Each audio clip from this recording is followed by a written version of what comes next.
Namaste. This is Ariella Halevi, and I wanted to make this video for you to talk about this idea of rising from the ashes. You've heard of the phoenix rising from the ashes, but do you really know what that means? And we're going to associate the phoenix rising from the ashes today in our video in correlation with anxiety and fear. So let's just dive into what this really means. So phoenix rising from the ashes it's in Greek mythology, it's a bird, a long-lived bird that cyclically regenerates itself over and over again. It's associated with the sun, with a phoenix, like obtains new life by rising from the ashes of what it's gone through before. Sometimes it's its predecessor, but it symbolizes this bird rising over and over again from a cloud of darkness, the sacred ashes of her honor, it says. So this is an expression of a bird that has arisen from the flames and is reborn, is beaten all of life's challenges, and knows how to defeat the hard times. I actually think that the phoenix rising from the ashes will be, God willing, one day a symbol of all of us that have risen from the pandemic, and kind of like the walking, the rising from all the ashes that we have accumulated and burned throughout this whole time. So the phoenix is a symbol of rebirth from the ashes of the past. It also represents transformation, strength, and renewal. It represents something that is born from something that has been destroyed. And so when we think of anxiety in terms of like phoenix rising from her ashes, I often think of what it would feel like.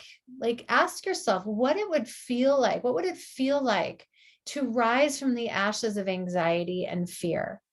And for those of us that know what it feels like to feel so spun around constantly by anxiety, the freedom from anxiety is a true gift. I know for me, the last 2 years have been an invitation to dive deeper into those pre-COVID anxieties and really the core and root of my fears and why they presented themselves in the first place. Right? Because really, when things happen externally, they're just messages for us to look internally at why we're so scared, what we can do to make ourselves feel better. Because if everybody's different. I look at some people in my family and they have just flown through this time. They're not afraid. And they're like, bring it on. Let's transform in that way. And then I know other people in my family that are crippled by the fear of the pandemic and what we've been through. And so everybody has run the spectrum of fear and anxiety.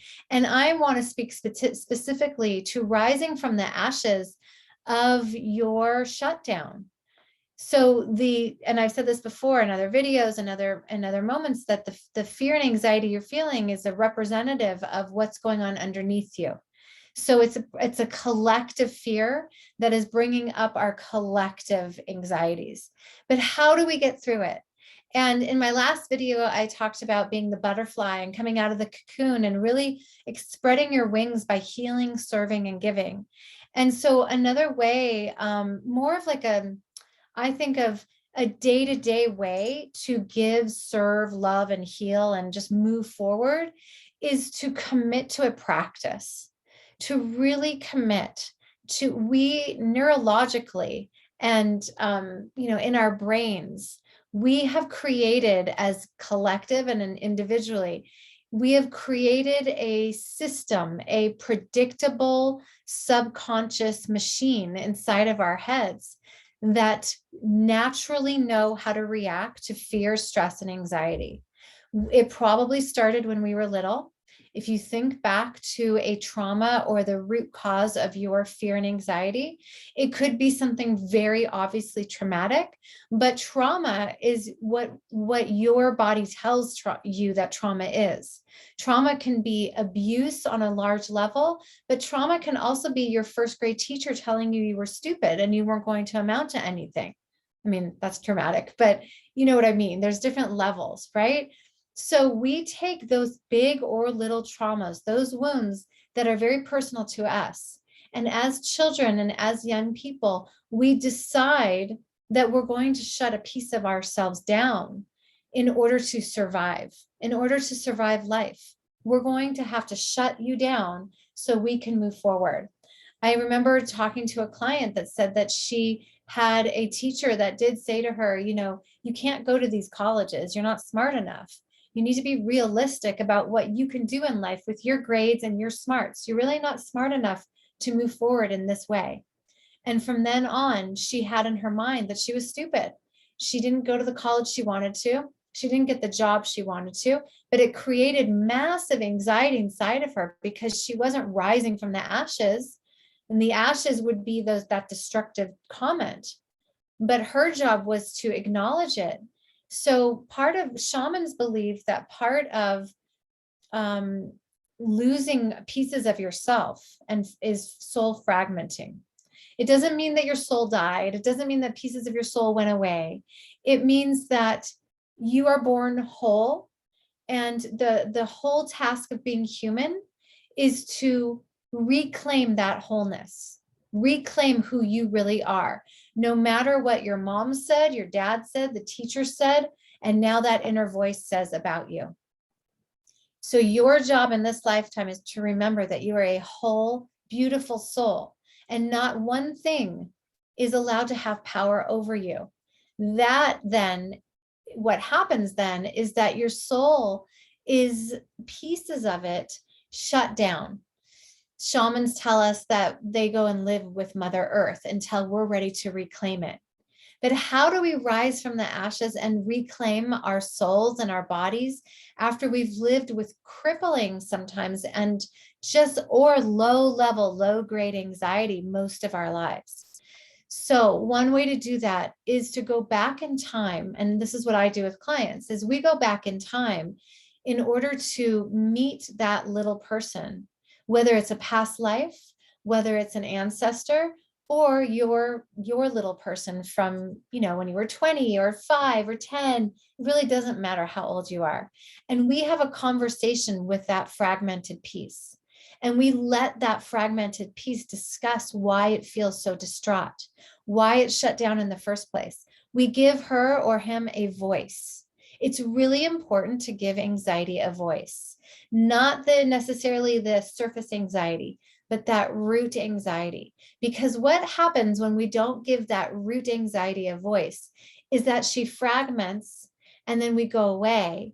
And the neuroplasticity in our brain becomes it's so smart. Our brains are so smart. Is our brains start to protect ourselves from danger. And our brain remembers, right? Your body remembers everything. So your brain inside of your body remembers, oh, this person said I was stupid. So I'm going to protect myself. I'm going to protect my body because I love it so much. Your anxiety doesn't hate you. It loves you. I'm going to protect it. And I'm going to tell it, don't do that. It's going to make you feel stupid. Don't say how you feel, because then someone will make you think you're stupid or tell you you're not worthy. And it becomes a way of just shutting down. And so our job is to give the anxiety a voice, to rise from the ashes of the root of anxiety. And then in my next video, I'm going to talk about how to connect to spirit in order to really move forward. But this video, I really want to just teach you that it's really important. So many of my clients say, oh, I don't want to go backwards. I just want to move forwards. And so in this type of work, it's not therapeutic, it's energetic, it's healing. And in this type of work, we rise from the ashes of anxiety by acknowledging it. There's a book that I used to read to my children. It was like Billy and the Dinosaur. I don't remember the exact name of it. There's no such thing as dinosaurs. I think I might still have it. So what Billy has a pet dragon, and it's really, really small. And so the pet dragon, Billy says to his mom, can we feed the dragon my pancakes? Because he's really hungry. And the mom is like, there's no such thing as dragons. So the dragon gets bigger. And Billy says, please, can we feed him pancakes? He's hungry. And she keeps on saying over and over again after every page, there's no such thing as dragons. And pretty soon the dragon is as big as the house. And then the mom still won't acknowledge the dragon.